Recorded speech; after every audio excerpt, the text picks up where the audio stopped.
وعلى آل سيدنا محمد.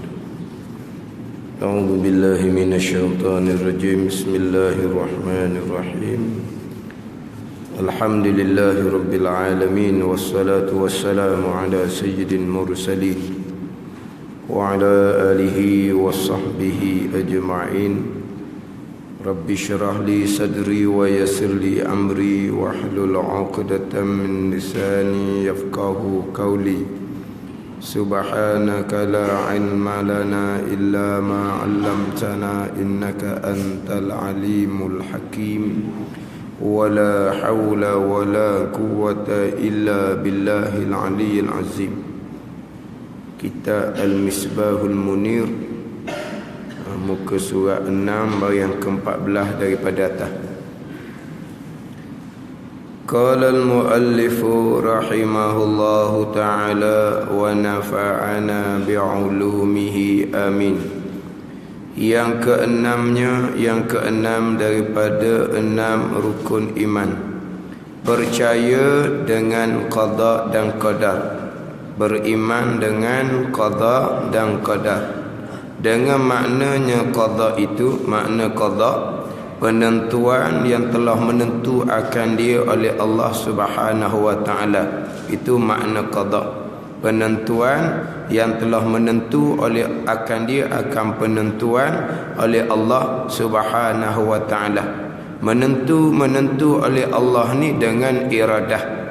Allah yang bersifat dan iradah telah menentukan, telah menetapkan, telah memutuskan segala-gala perkara pada azal sedia kala, ketentuan azali.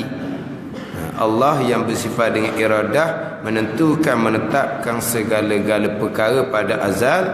Ketentuan iradah Allah muafakat dengan ilmu Allah Subhanahu wa taala. Allah menentu sedia kala, Allah mengetahui sedia kala. Dan makna qadar itu takdir Allah taala. Maksudnya, maksud takdir Allah taala perbuatan, pekerjaan yang telah perbuat akan dia akan perbuatan oleh Allah Subhanahu wa taala. Perbuat akan dia oleh Allah, Allah perbuat dengan kudrahnya, dengan kudrah Allah Subhanahu wa taala. Itu qadar.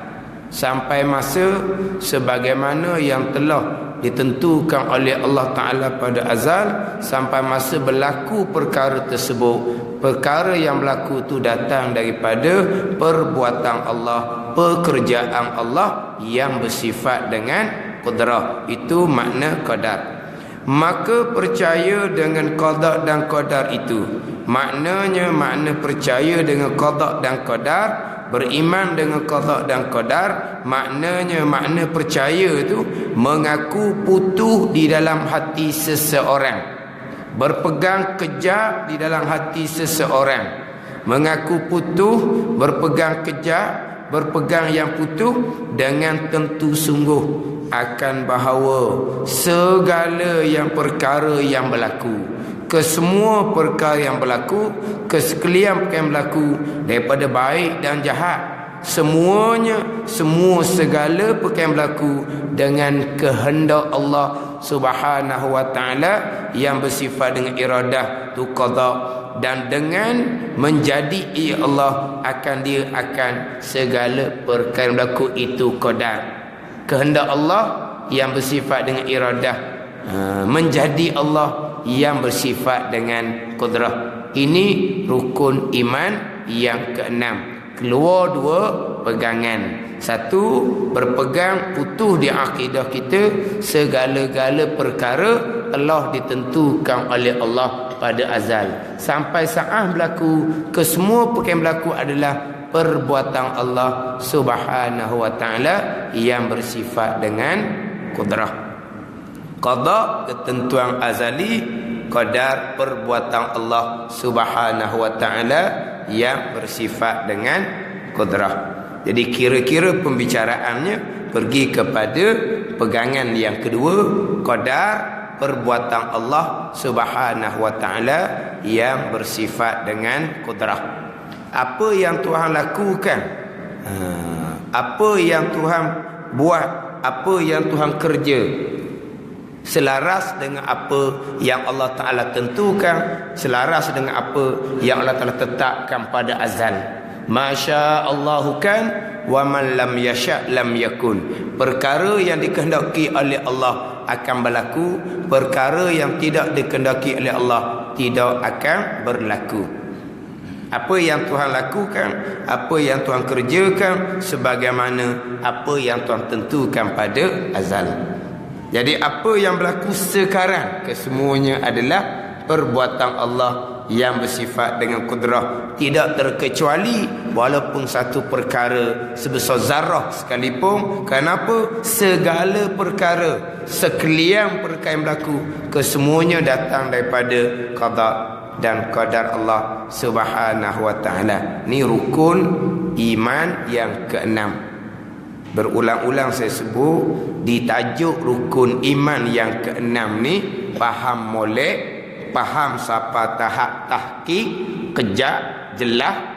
Kemudian kita pun mengaku putus di akidah kita, segala-gala perkara yang berlaku tidak terkecuali walaupun sebesar zarah telah ditentukan oleh Allah pada azal, sampai saat berlaku Allah yang melakukan. Kemudian mengaku putus di rukun iman yang keenam ni, barulah pergi kepada tafsilan dia pula, huraian dia pula, di manakah letak ikhtiar dan usaha kita. Sebab kita ahli sunnah wal jamaah, wajib kita isbatkan di akidah kita ada pilihan, ikhtiar, ada pilihan, ada kemahuan, ada kehendak, dan kita ada kasbun, ada usaha, ada perbuatan, ada pekerjaan. Kita wajib berpegang seumpama tu. Tapi kita berpegang, kita ada pilihan dan perbuatan. Jangan duk lucu rukun iman yang keenam. Segala-gala perkara tidak terkecuali walaupun sebesar zarah, bererti walaupun kita wajib berpegang ada pilihan dan perbuatan, pilihan dan perbuatan kita tetap duduk di bawah rukun iman yang keenam yang kita sudah mengaku putus kejap di akidah. Sekalian perkara tidak terkecuali walaupun sebesar zarah.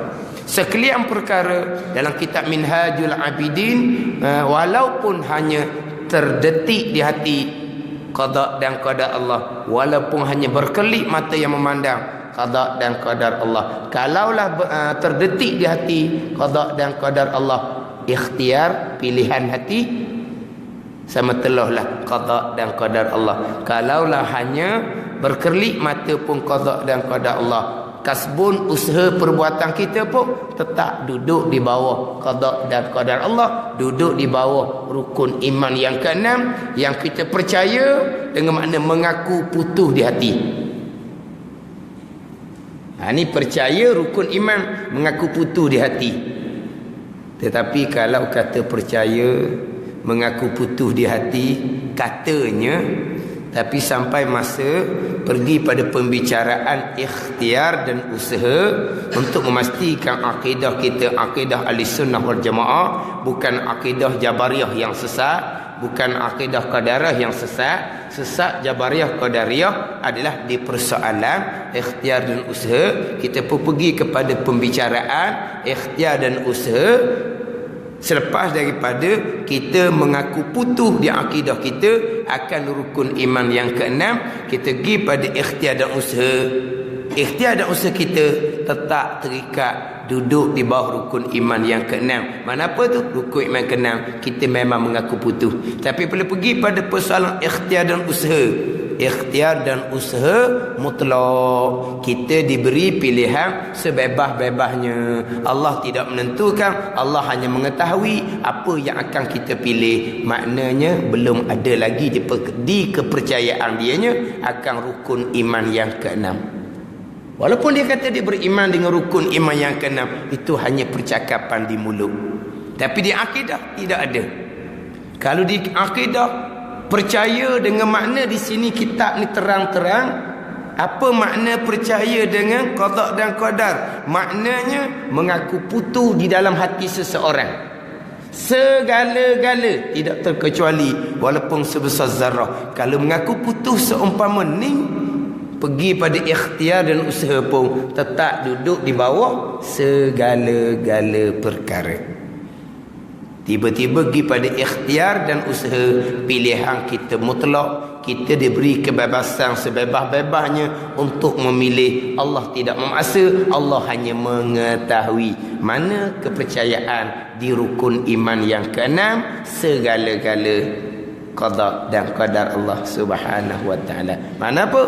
Tidak ada lagi rukun iman yang keenam, hanya ada di percakapan mulut sahaja, hanya ada di hafazan sahaja. Tapi di akidah tidak ada. Sebab kalau sudah mengaku putus di hati segala-gala perkara qada dan qadar Allah, pilihan qada dan qadar Allah, perbuatan kita qada dan qadar Allah. Tapi kenapa kita wajib berpegang kita ada pilihan dan perbuatan? Kalaulah pilihan dan perbuatan kita tetap qada dan qadar Allah, hanya kerana ayat-ayat Quran menyandarkan perbuatan kepada kita. Setakat itu sahaja. Kenapa Allah menyandarkan perbuatan kepada kita, walhal hakikinya kesemuanya perbuatan Allah. Itu jangan duk persoal. Setakat itu sahaja. Rukun iman yang keenam, segala-gala perkara qada dan qadar Allah. Kullum min indillah, kata ilmu ya Muhammad, semua perkara datang daripada Allah Subhanahu wa taala. Allah lah khaliqu kulli syai, yang menjadikan sekalian perkara. Allah yang menjadikan sekalian perkara. Allah menjadikan fa'alun lima yurid. Zul arsyil majid fa'alul lima yurid. Allah melakukan akan perkara yang ia kehendak. Allah melakukan semua perkara sebab Allah khaliqu kulli syai. Allah yang menjadikan segala-gala perkara. Itu rukun iman yang keenam. Tiba-tiba banyak ayat-ayat Quran menyandarkan perbuatan kepada kita. Iyyaka na'budu wa iyyaka nasta'in. Akan dikau ya Allah, kami yang sembah. Tengok ayat bubuh kami, kita. Sebab itulah kita ahli sunnah wal jamaah yang berpegang dengan ayat Quran. Kita pun berpegang, kami ada pilihan, kami ada perbuatan. Tapi pilihan dan perbuatan kami tetap duduk di bawah rukun iman yang keenam, segala-gala qada dan qadar Allah. Rukun iman yang keenam yang kita sudah mengaku putus di hati kita. Kita sudah berpegang kejap di hati kita. Tapi nak mengaku putus di hati, nak berpegang kejap di hati, kena faham rukun iman yang keenam sampai tahap tahqiq, kejap, jelas, kemah. Baru kita boleh mengaku putus di hati.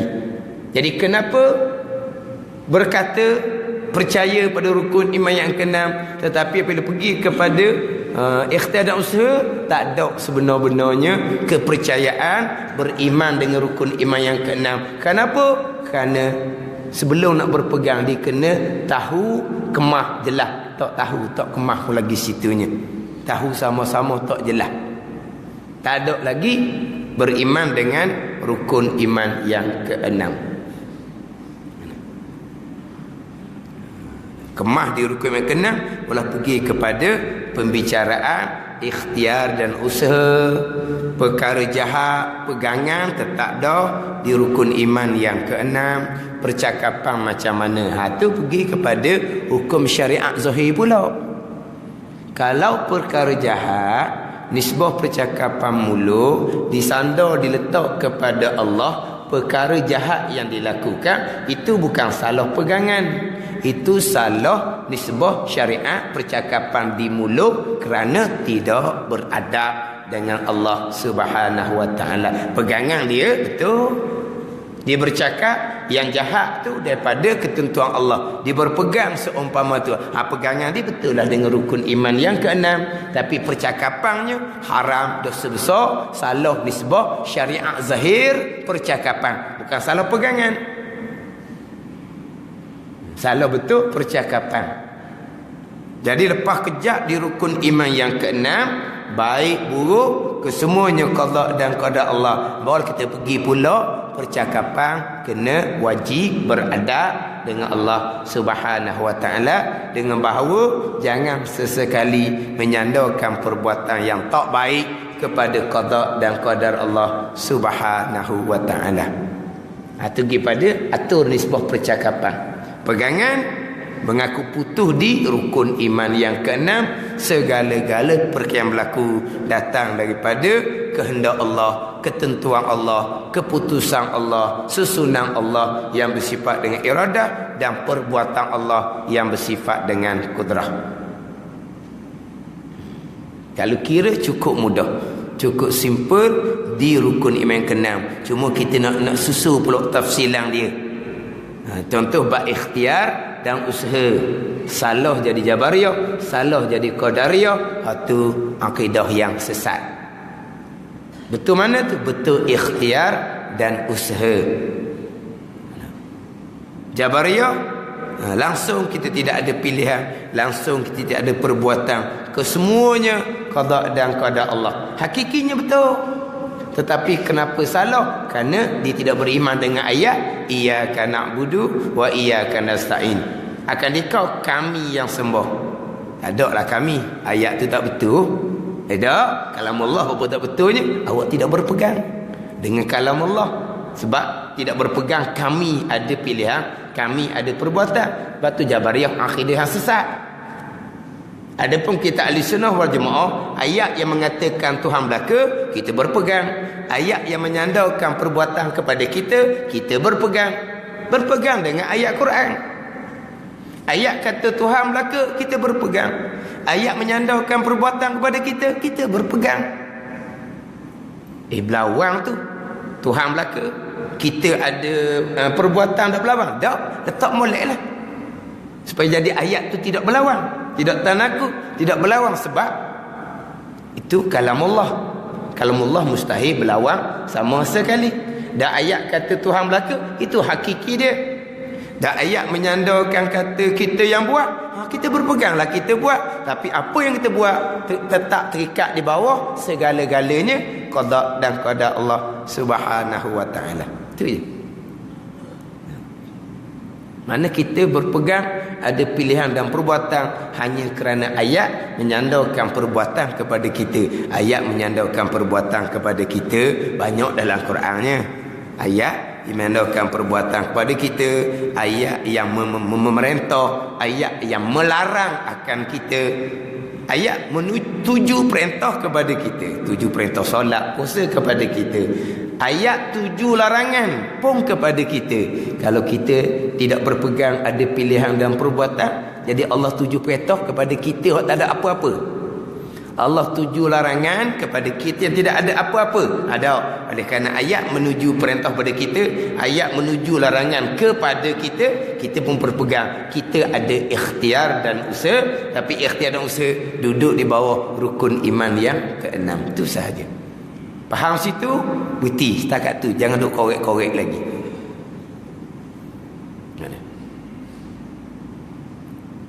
Kalau tempat yang mana jangan duk korek, duk bahas, duk usul, duk tanya, kita ikut sebagaimana yang ditetapkan pada syarak, mudah je lah.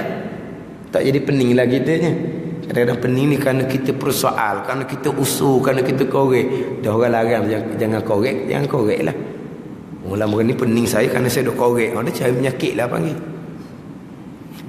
Kan?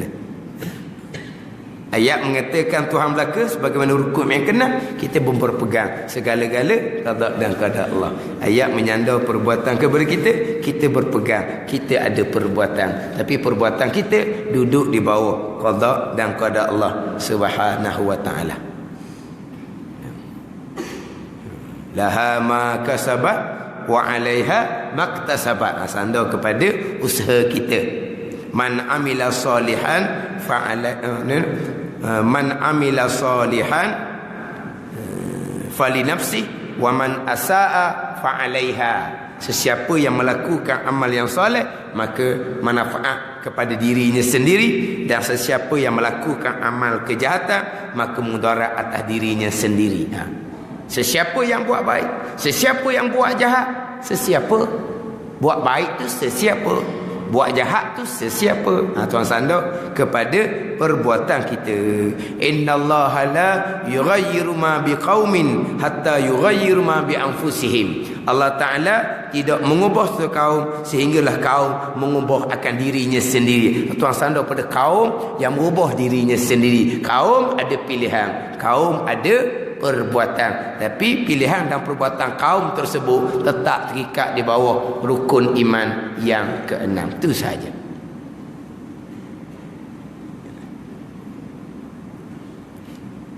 Segala-gala telah ditetapkan pada azal sampai saat segala-gala yang berlaku, kesemuanya perbuatan Allah Subhanahu wa taala. Tidak ada perkara yang berlaku secara tabii dan tidak ada perkara yang berlaku secara illah, secara taklid. Semuanya perbuatan Allah Subhanahu wa taala.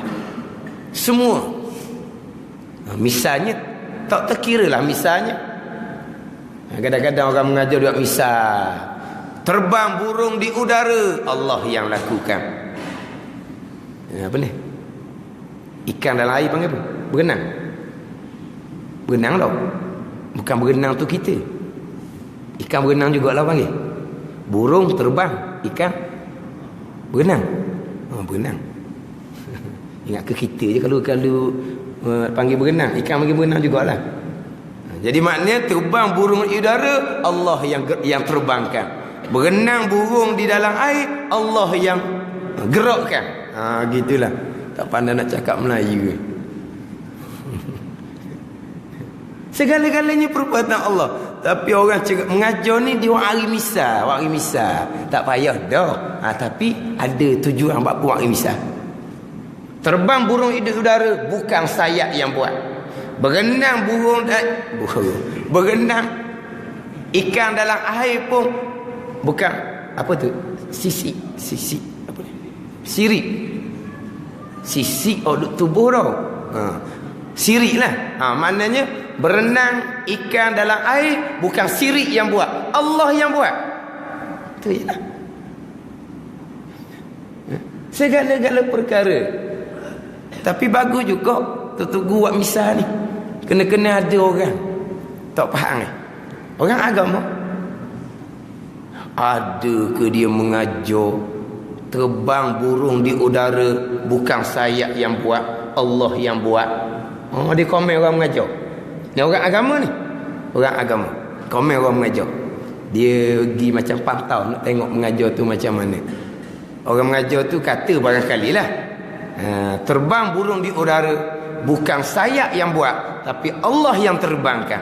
Ada ke seumpama tu?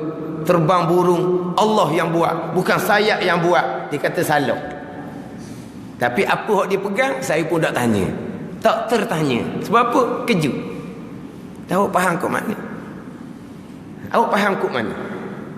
Ada ke dia mengajar terbang burung di udara Allah yang buat, bukan sayap yang buat?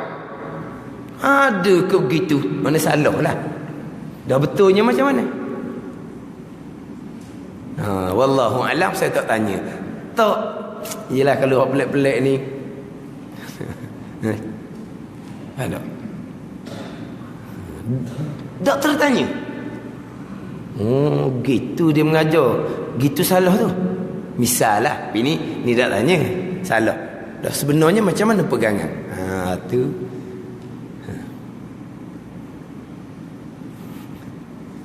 Kalau berlaku satu-satu perkara, kita berpegang berlaku secara semula jadi tabi'i. Terbang burung di udara secara tabi'i, bukan Allah yang menerbangkan. Berenang ikan dalam air tabi'i semula jadi, bukan Allah yang berenangkan. Berpegang perkara itu berlaku secara tabi'i semula jadi, tidak ada khilaf. Itu akidah yang kafir. Kalau berpegang Allah jadikan di sayap burung tu satu perkara lah, satu kekuatan yang boleh menerapungkan burung. Tuan jadikan di sayap tu ada kekuatan. Maka sampai masa kekuatan di sayap tu lah, tapi kekuatan di sayap tu Allah yang bubuh situ. Jadi kekuatan itulah yang menerbangkan burung. Allah Ta'ala jadikan di sirik tu satu kekuatan. Kekuatan itulah yang menggerakkan ikan dalam air. Berpegang seumpama itu. Khilaf ulama kafir ataupun dosa besar. Faham tak? Tidak ada perkara yang berlaku secara tabi'i semula jadi. Sama ada semula jadi itu mutlak, semula jadi mutlak yang tidak berkait dengan Allah Subhanahu wa taala, itu kafir. Atau semula jadi ni yang berkait. Sebagai contoh dalam kitab pisah api angin. Kalaulah pisah memutuskan secara semula jadi mutlak yang tidak berkait dengan tajam tu Allah yang jadikan, itu kafir ijma' ulama.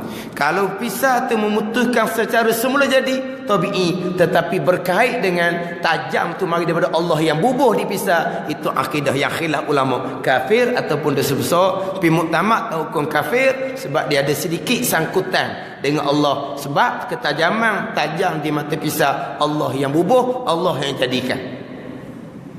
Tapi dia panggil tabi'i jugalah, semula jadi juga. Pisah memutuskan secara tabi'i, secara semula jadi. Kalau cakap Terengganu, secara bahasa dia, secara peseng dia, tetapi mari daripada tajam yang terhubung di mata pisah. Dia ada sikit kait dengan Tuhan.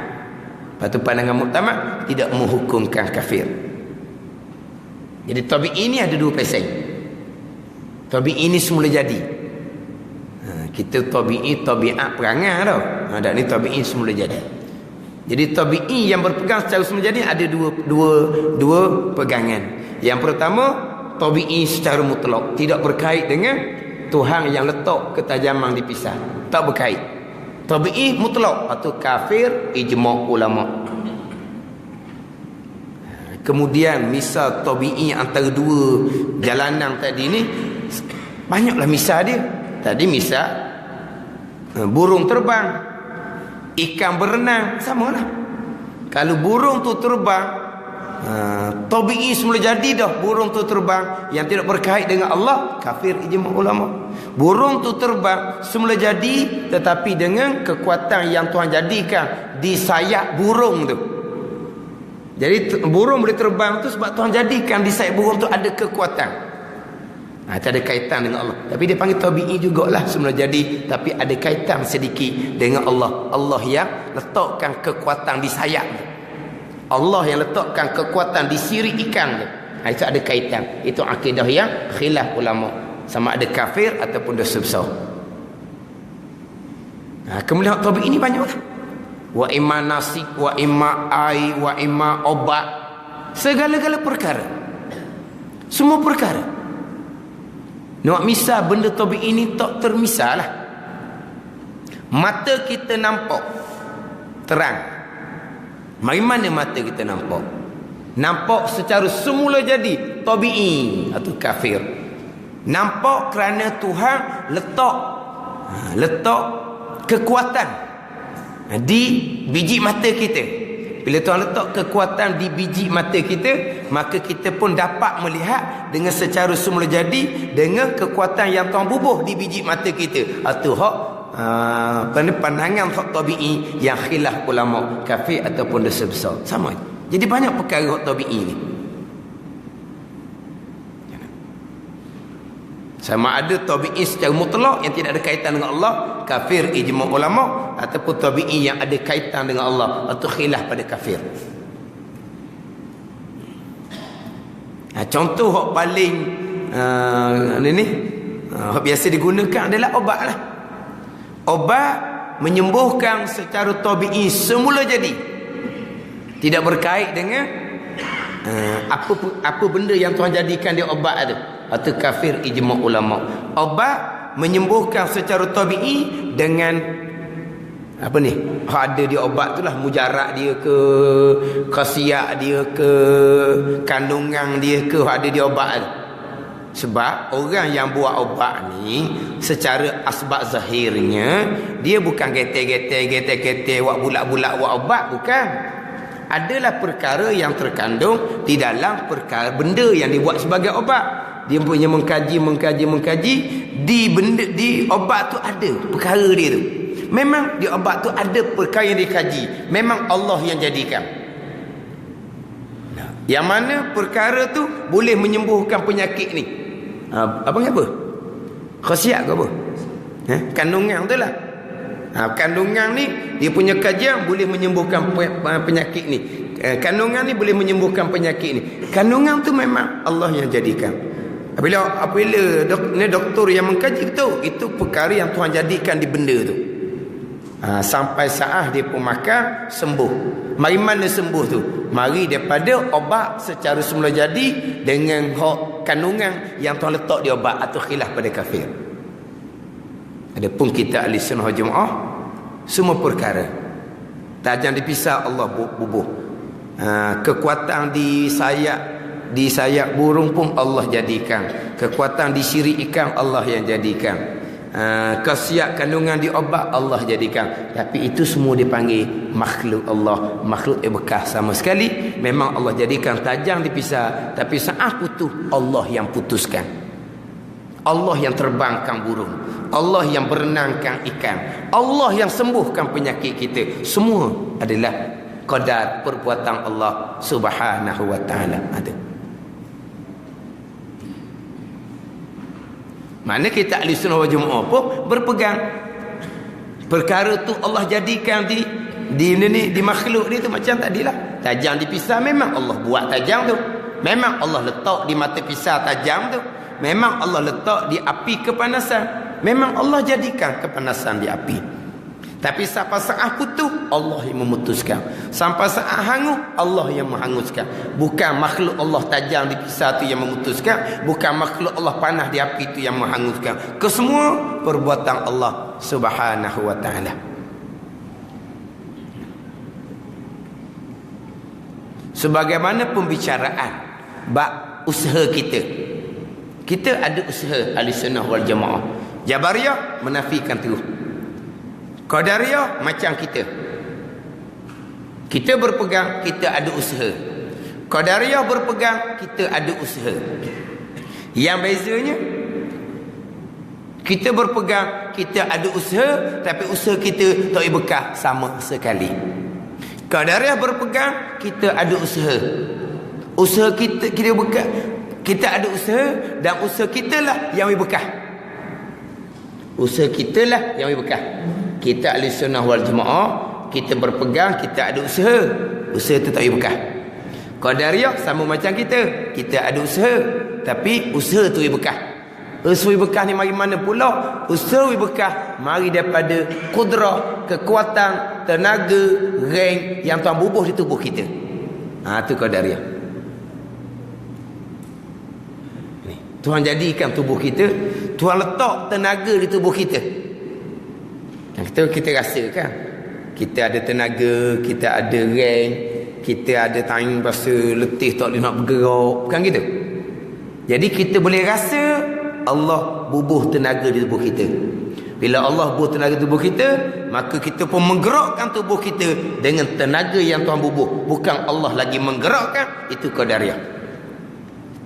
Kita berpegang Allah jadikan tenaga di tubuh kita. Tapi saat kita bergerak Allah yang gerakkan, bukan tenaga itu yang gerakkan. Bukan kata bergerak tubuh Allah gerakkan. Berkelip mata pun Allah kelipkan. Bergerak nadi setiap saat pun Allah yang gerakkan. Nadi bergerak setiap saat ni ada kudrah, ada tenaga ke tak ada kudrah, tak ada tenaga, lembek, lesu dah kita terlantar, gerak tak nadi. Bergerak Allah yang gerakkan. Sama telah bergerak tubuh kita untuk berusaha. Allah gerakkan. Tapi di tubuh kita ada dah Allah letak tenaga. Ada Allah letak tenaga di tubuh kita. Bila Allah letak tenaga di tubuh kita, maka Allah pun sandar perbuatan kepada kita. Sebab di tubuh kita ada tenaga. Bila Allah sandar perbuatan kepada kita, sebab di kita Tuhan letak kekuatan kudrah, maka kita yang akan menanggung apa-apa perbuatan yang terlakukan. Baik, dapat baik. Buat perkara jahat, dapat jahat. Sebab apa? Sebab kamu yang buat. Kenapa kata kamu yang buat? Sebab di tubuh kamu Allah jadikan tenaga.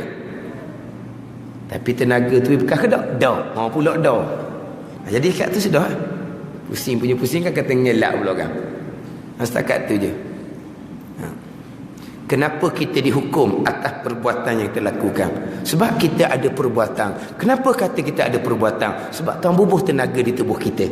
Maka perbuatnya siapa? Kamu yang perbuat. Sebab di tubuh kamu ada tenaga.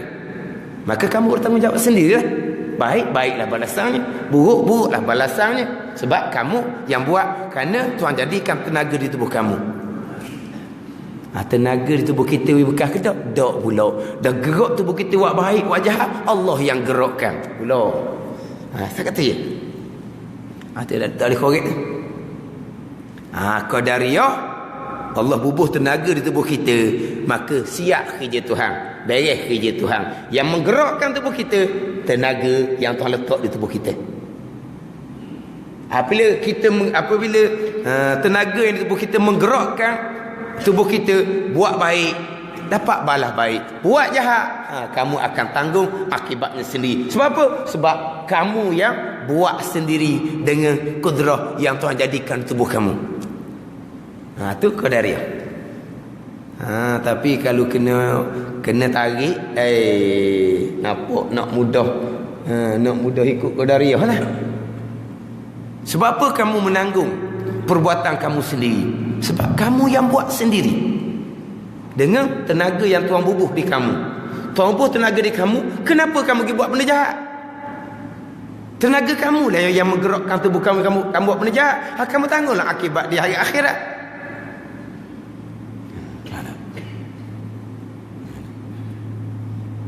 Lepas tu kita ahli sunnah wal jamaah, kamu juga buat. Kalau kamu buat jahat, kamu akan tanggung akibat dia. Sebab apa kata kamu buat? Sebab kamu ada kudrah, ada tenaga Tuhan bubuh. Adakah kudrah tenaga tu yang menggerakkan perbuatan kita? Tak, Allah yang menggerakkan. Itu setakat itu je. Kadang-kadang contoh-contoh Mu'tazilah dengan dia punya alasan-alasan dia, kita boleh nak cerita mana ke dalam masyarakat. Itu belum cerita lagi dia punya dalil ayat Quran yang diguna pakai oleh Qadariyah. Dalil ayat Quran. Dan kalau dalil ayat Quran, kenapa akidah tu sesat? Maka jawapan dia panjang. Dan itu macam mana ulama ahli sunnah jawab balik salah pemahaman hak Qadariyah ambil daripada ayat Quran. Abang apa? Salah pemahaman, salah dia punya konteks dia. Mana ayat Quran? Sebab tu Mu'tazilah Qadariyah ke dahulu dikenali sebagai ulama-ulama Mu'tazilah. Bukan orang jahil. Orang yang menggunakan ayat-ayat Al-Quran tetapi salah pemahaman. Itu hak pakai Quran. Kalau macam kita baca Quran betul pun kita bertuah dah. Macam mana nak faham ayat Quran? Kita hanya boleh baca Quran je. Apa ayat kata kita pun tak tahu. Tapi dengan jasa ulama-ulama muktabar ambil akidah Quran, bubuh dalam kitab. Walaupun dalam kitab kecil-kecil, satu ayat pun tidak didatangkan, tapi sumber daripada ayat Quran yang disusun oleh ulama-ulama muktabar. Bukan ulama-ulama Mu'tazilah yang terpesong. Sebab itulah kalau tapi Tuhan cuba ni mengikut kemampuan kita lah. Tuhan tak cuba kepada kita ni orang ulama-ulama Mu'tazilah yang menghuraikan akidah dengan ayat Quran. Gebahlah kita ni. Ayat Quran lepas tu dipakai logik akal. Mu'tazilah dia pakai ayat Quran, kemudian dia lebih kepada tahsinul aqli, logik akal. Jadi dalam kitab-kitab besar dia orang agilah dalil-dalil yang diguna pakai oleh Jabariyah ayat Quran, dalil-dalil yang diguna pakai oleh Qadariyah ayat Quran. Tapi salah pemahaman. Lepas tu kadang-kadang orang sekarang dia kata ayat Quran yang kata. Dia kata ayat Quran yang kata. Kadang-kadang pemahaman dia salah. Ayat tidak maksud seumpama tu. Dan nak cerita ayat mutasyabihah lah. Ayat cerita bab qada dan qadar pun kadang-kadang keliru. Ayat hadis cerita bab rukun iman yang keenam qada dan qadar pun boleh keliru. Sama telah ayat-ayat mutasyabihah. Ini timbul macam-macam. Tuhan duduk atas arasy. Quran yang kata. Dia kata Quran yang kata. Kalau cakap cara kampung, oh dah Quran ada royak kata duduk. Lah, Quran ada royak kata duduk atas arah. Ada juga Quran bahasa Melayu ni. Ada lah, Quran tak kata duduk. Tuhan kata istawa alal arsy. Alal arsy istawa. Istawa tu mana duduk. Siapa terjemah istawa mana duduk? Istawa ni ada belah-belah makna. Memang ada di antara makna istawa, istaqarra, qa'ada, jalasa. Ada makna istawa makna duduk. Tapi apa makna istawa dalam ayat tu? Ulama salah tidak. Bu makna serah maksud ayat kepada Allah Subhanahu wa taala. Bu makna duduk. Tapi dia kata ayat Quran, kalau tidak beriman Tuhan duduk atas arah, tidak beriman dengan ayat Quran, tidak beriman ayat Quran, kafir. Apa takut? Itu ayat mutasyabihah. Hak bab qada dan qadar ni pun kalau kibab qada qadar ni tidak ada keliru. Jelas ayat-ayat yang muhkamah, ayat yang terang maksud. Hak ni pun kadang-kadang bolong.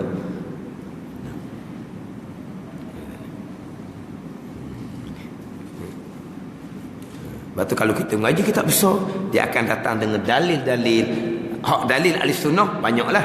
Dia mari dengan dalil-dalil golongan yang terpesong. Jadi Mu'tazilah Qadariyah, oleh kerana Tuhan menyandarkan perbuatan kepada kita, ayat yang sama lah. Iyyaka na'budu akan dikau kami sembah.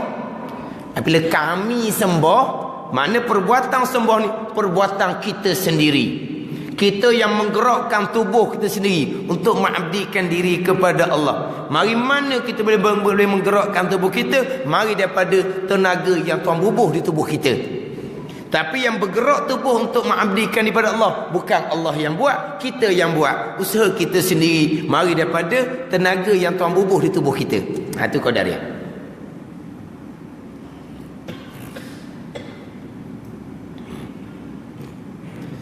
Adapun kalaulah kita menggerakkan tubuh kita ni, bergerak tubuh kita ni, perbuatan kita mutlak, tidak berkait dengan kudrah yang Tuhan letak.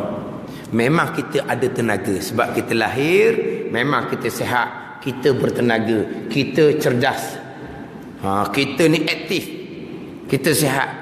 Maka kekuatan yang diri kita ni lah yang menggerakkan tubuh kita. Kekuatan tidak berkait dengan Allah yang jadikan. Sampai masa kekuatan tu lah, dengan zat kekuatan, dengan diri kekuatan yang ada di kita, yang bukan Tuhan letak, kekuatan tu yang menggerakkan tubuh kita, itu bukan Qadariyah. Itu akidah yang kafir, ijma' ulama. Qadariyah khilaf pada kafir.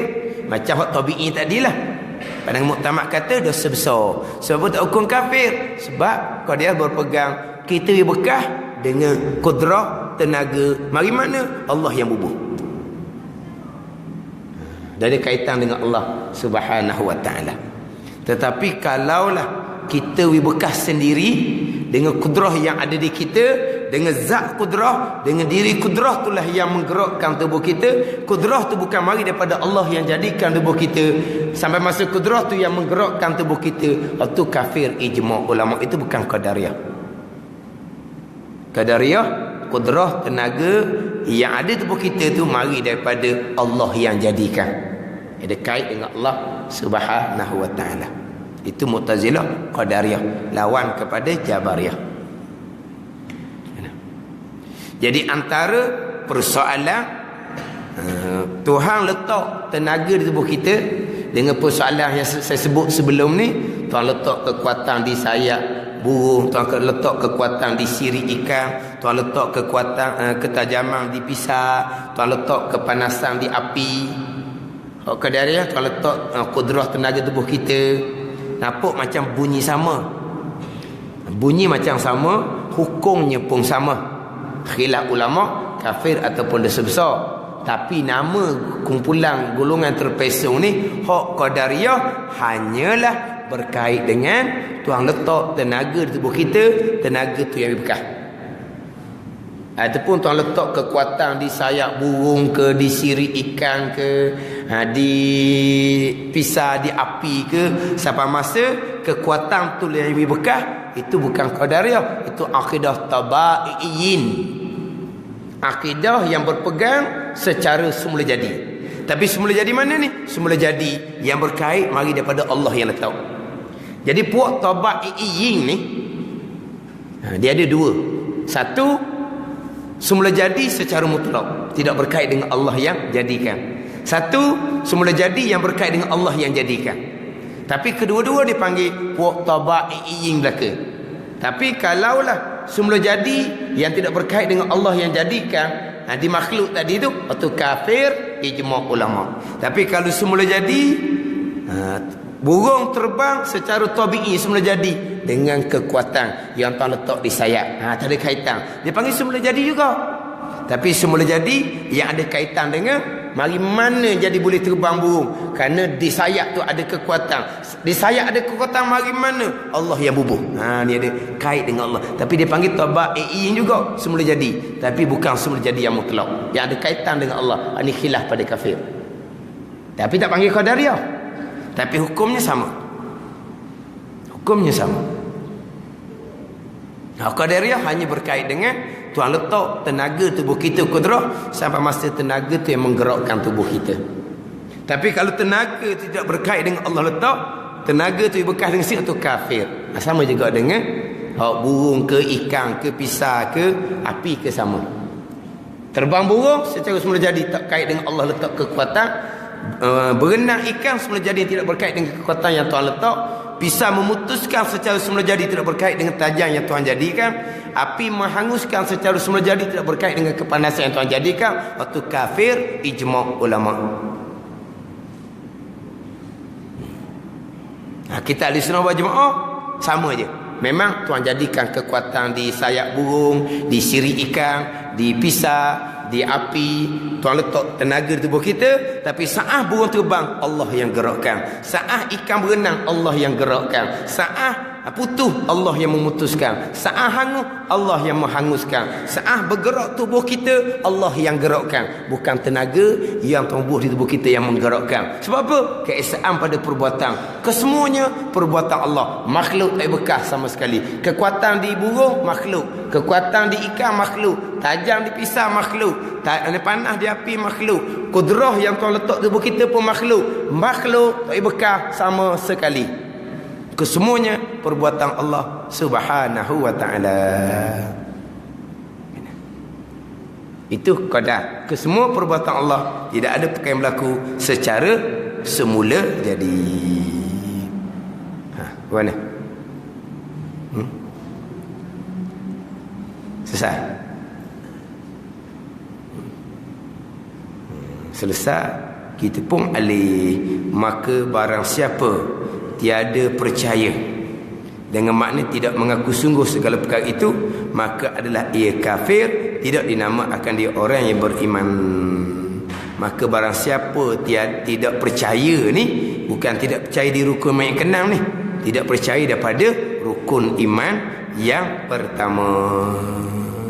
Kalau kira-kira kok, maka barang siapa tidak percaya tu, kalau kira orang sekarang buat perenggan baru. Buat perenggan baru lah kalau kira orang pesen tulisan sekarang. Sekarang ni percaya dengan Allah, percaya dengan malaikat, percaya dengan kitab, percaya dengan rasul, percaya dengan hari kemudian, percaya dengan qada dan qadar. Maka barang siapa yang tidak percaya, terpercaya mana ni? Bukan rukun yang keenam, daripada rukun yang pertama sampai rukun yang keenam. Mana kalau kita kata gak perenggan baru. Tak percayanya jadi macam mana? Sebab dalil ayat di bawah tu, wa man yakfur billahi wa malaikatihi wa kutubihi wa rusulihi wal yaumil akhir, bawah tu. Sesiapa yang kafir ia, mana tidak percaya dan tidak mengaku sungguh dengan Allah Ta'ala dan dengan segala malaikatnya, mana tu kata tidak percaya dengan rukun yang pertama sampai rukun yang keenam, bukan sambungan kepada rukun iman yang keenam. Sambung pada keenam rukun iman, percaya dengan Allah, percaya dengan malaikat, kitab, rasul, hari kemudian, qada dan qadar. Sebaliknya, maka barang siapa tidak percaya, pergi pula kepada mereka yang tidak beriman. Wallahu a'lam. Bismillahirrahmanirrahim. Alhamdulillahirabbil alamin wassalatu wassalamu ala sayyidil mursalin wa ala alihi wa sahbihi ajma'in. Allahumma aftah alaina futuhal arifin. Allahumma allimna ilma akdamin wa fahimna famas sabiqin warzuqna ruqat talibin. Allahumma zidna ilman wa alhiqna bis salihin. Wa sallallahu ala sayyidina Muhammadin wa ala alihi wa sahbihi wa sallam. Walhamdulillahi rabbil alamin.